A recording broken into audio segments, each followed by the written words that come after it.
Pour la FSU, le futur souhaitable pour la France en 2035, c'est une société qui se soucie davantage de sa jeunesse, pour la qualifier, pour l'éduquer, pour l'émanciper également. Et donc c'est une société plus inclusive, où les services publics sont plus performants et en tout cas où ils sont au service d'une société plus égale, plus juste, plus solidaire que ce qu'elle est aujourd'hui. Les principaux leviers, ils passent par des investissements dans les services publics et plus généralement dans des politiques publiques au service de l'égalité, de la solidarité. Il faut cesser de voir les investissements comme des coûts, mais plutôt les envisager comme ce qui amène des perspectives pour une société, pour un projet de société tel que nous l'envisageons.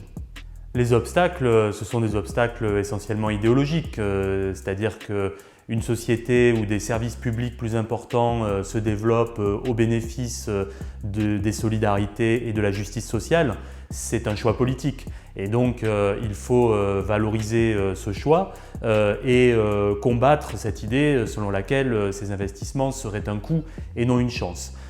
J'ajoute que les obstacles, ils sont également de différents ordres. Ils sont liés à l'organisation, par exemple des services publics. Il faut véritablement croire et faire confiance aux services publics pour permettre de les développer.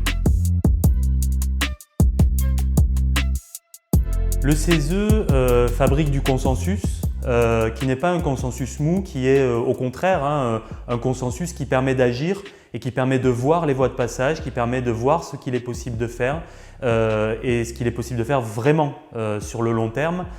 Et donc le rôle du CESE, c'est de faire des propositions de fond qui nous permettent de faire la démonstration que faire confiance dans des politiques publiques ambitieuses, c'est possible.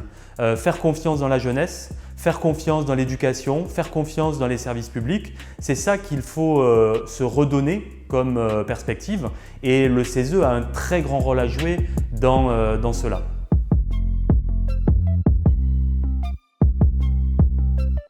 Comme beaucoup, on analyse la crise démocratique actuelle, qui s'est traduite par exemple par l'abstention aux élections. On ressent sur le terrain une forme de lassitude, une forme de désintérêt parfois pour la chose publique. On le sent chez les agents, chez les usagers, le sentiment que les enjeux sont tellement lourds, que les enjeux environnementaux par exemple concernent tellement de lobbies surpuissants qu'il serait inutile de s'y attaquer et donc parfois une forme de démission et en tout cas des phénomènes qui peuvent nous inquiéter en termes de désintérêt, de lassitude et des collègues qui nous disent parfois « laissez-nous tranquilles, on ne veut pas entendre parler de tout ça ». Deuxième signal faible, peut-être la question du racisme. Puisque nous sentons un grand danger aujourd'hui dans la société avec des clivages importants, certains groupes dans la population qui considèrent qu'on dénie la situation vécue de discrimination, de racisme, etc. D'autres au contraire qui considèrent qu'on en ferait trop, que ce ne seraient pas des réalités et un clivage qui est en train de s'accroître entre ces deux groupes et c'est vraiment pour nous inquiéter parce que nous pensons qu'il y a nécessité de faire cohésion, de faire de l'unité, que évidemment c'est possible et que nous y travaillons au quotidien, mais malgré tout la société est travaillée par ces questions d'identité et il y a un grand danger à ce qu'elle fasse que se constituent deux groupes.